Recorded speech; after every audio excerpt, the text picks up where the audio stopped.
तोहफा क्या है, ईश्वर की दी अनमोल वस्तु, अनमोल चीज क्या है जो आपके पास है? ये मानव का शरीर, ये अब तुम्हें जो मिला है करोड़ों योनियों को भोगने के बाद मिला है।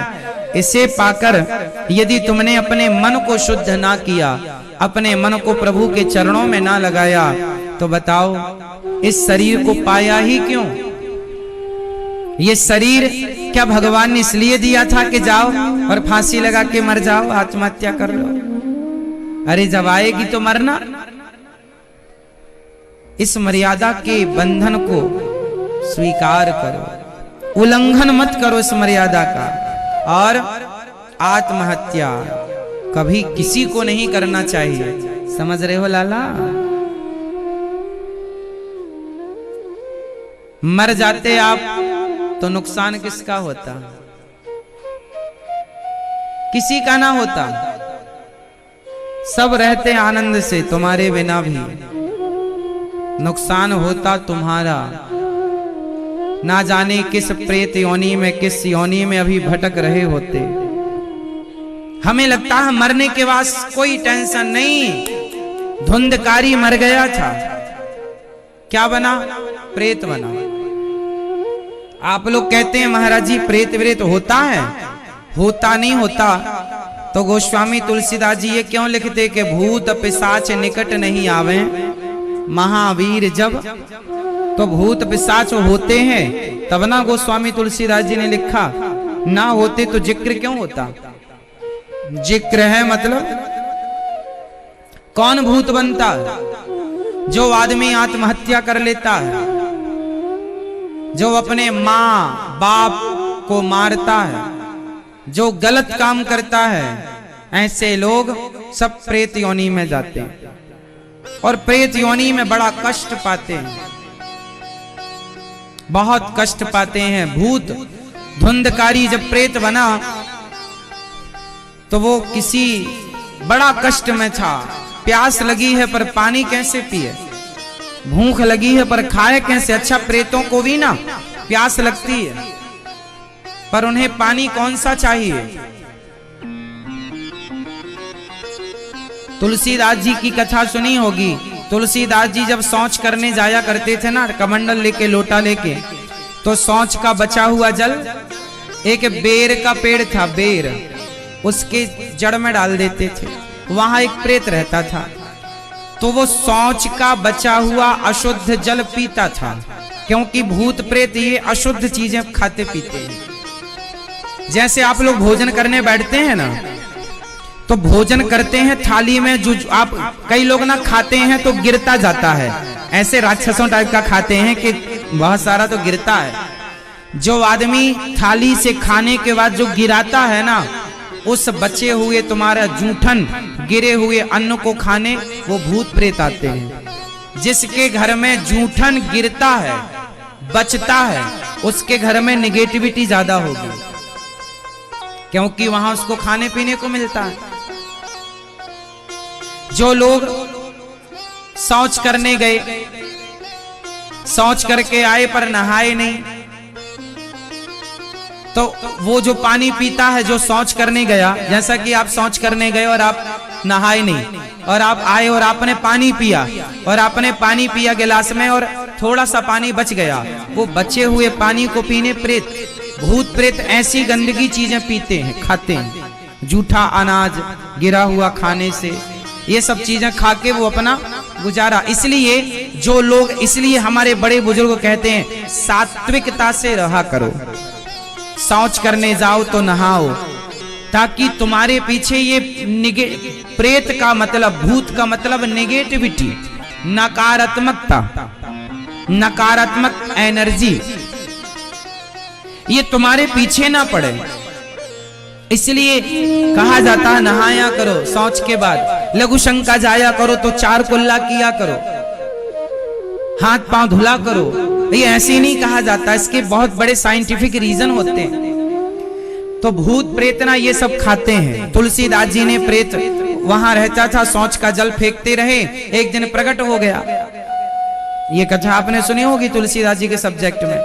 तुलसीदास जी के सामने प्रेत आया, तुलसीदास जी ने कहा कौन हो? बोले मैं प्रेत हूँ। यहाँ कैसे? बोले तुम शौच का जो जल डालते थे यहाँ पर, वो हम पीते थे और हम बड़े प्रसन्न हो गए, तुमने हमारा पेट भरा, अब हमसे कुछ वरदान मांगो। तुलसीदास जी ने कहा हे प्रेत देवता, तुम भगवान से मिला दो हमें। प्रेत बोला हम भगवान से मिल जाते तो हम मोक्ष ना पा लेते, प्रेत क्यों बनते? पर तुम्हें भगवान से मिलने का उपाय, जब तुम कथा सुनाते हो तो पीछे हनुमान जी आकर बैठते हैं, एक रूप बदल कर, तुम उनके पांव पकड़ लेना, वो हनुमान जी हैं। तुलसीदास जी ने देखा पीछे गंदा सा आदमी आके बैठता, हनुमान जी ने तुलसीदास जी ने पांव पकड़ लिया, फिर वो हनुमान जी के रूप में प्रकट भये। फिर उन्होंने राम जी का दर्शन कराया वो स्वामी तुलसीदास जी को, वही दोहा गा करके कि चित्रकूट के घाट में भई संतन की भीड़ और तुलसीदास चंदन घिसे तिलक लेत रघुवीर।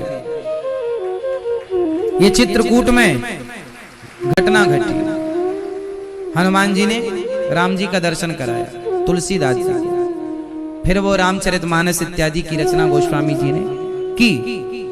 तो क्या अर्थ निकला? ये जो प्रेत हैं, भूत हैं, ये लोग भूखे प्यासे रहते हैं, जो लोग ऐसी गंदगी से रहते हैं उनसे इनका गुजारा होता है। फिर यही लोग, आप गंदगी से रहोगे ना तो फिर वो प्रेत क्या करेगा?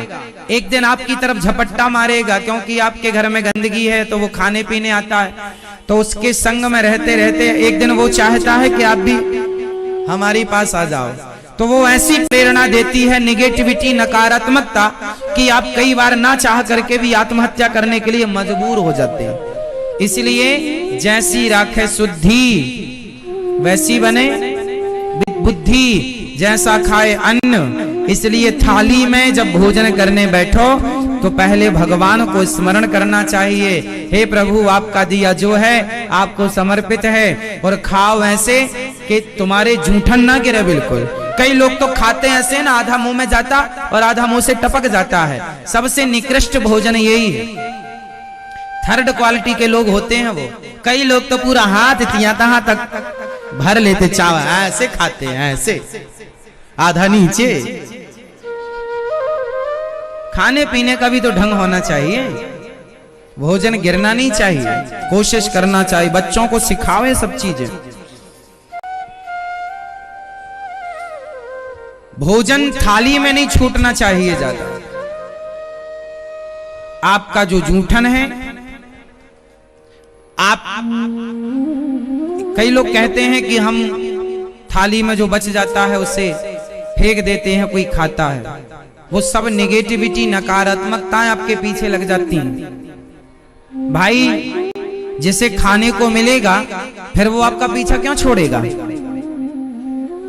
भाई जैसे खाने को मिल जाएगा आपके पास, फिर वो आपका पीछा। यदि किसी नकारात्मकता, नेगेटिविटी को, कोई गलत एनर्जी को आपके पीछे लग गई वो, तो वो आपका पीछा थोड़ी छोड़ेगी। इसलिए मौका ही मत दो ना।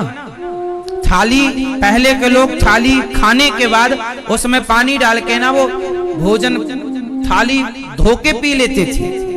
हम भी बचपन में जब दूध रोटी खाया करते थे तो दूध रोटी खाने के बाद ना कटोरे में पानी डाल के पूरा घुमाकर वो पानी पी लिया करते थे, मतलब कटोरा साफ हो जाया करता। थाली कांसे की हुआ करती थी, कांसे की थाली में भोजन होता था, पूरी थाली। हमने अपने बब्बा जी को, अपने दादाजी को देखा है, थाली पूरी भोजन करने के बाद थाली में पानी डाल के वो घुमा के पी लेते थे, एक अन्न का दाना नहीं रह जाता था। ये परंपरा रही है हम लोगों की। आप कहें कि महाराज जी फिर हम तो सबको भोजन देते हैं, नहीं तो हमारे यहाँ पहली रोटी गाय को निकलती तो है। आप किसी को देते हैं तो देना अच्छा है, पर ये बताओ किसी को जूठन देना अच्छा है? गाय को भी पहली रोटी खवाओ, शुद्ध रोटी खवाओ, कुत्ते को भी शुद्ध रोटी खवाओ, अपना जूठा किसी को नहीं देना चाहिए। अपना जूठा किसी को नहीं देना चाहिए।